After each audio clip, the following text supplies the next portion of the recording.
Bench کی تشکیل اور اس معاملے کو اجلت میں سماعت کے لیے مقرر کرنا، جبکہ یہ قانون ابھی قانون بنا ہی نہیں، اس سے نظر آ رہا ہے کہ یہ وہی روش ہے جس کے تحت 63A کی تشریح کر کے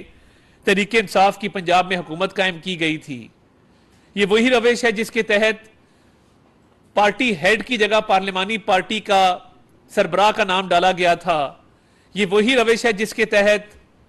ووٹ کاسٹ کرنے والوں کے ووٹ گنتی میں شمار ہی نہیں کیے گئے تھے۔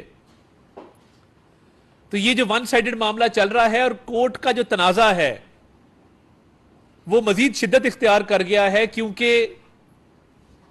بینچز کی تشکیل سے نظر آ رہا ہے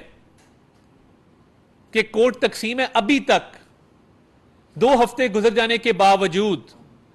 لوگ یہ کہہ رہے ہیں کہ honourable chief justice full court meeting طلب ہی نہیں کر سکے، فل کورٹ بٹھا نہیں سکے، فل کورٹ پہ بات نہیں کر سکے، کیونکہ آپس کے اختلافات اور تنازعات ان میں بہت شدت آئی ہے۔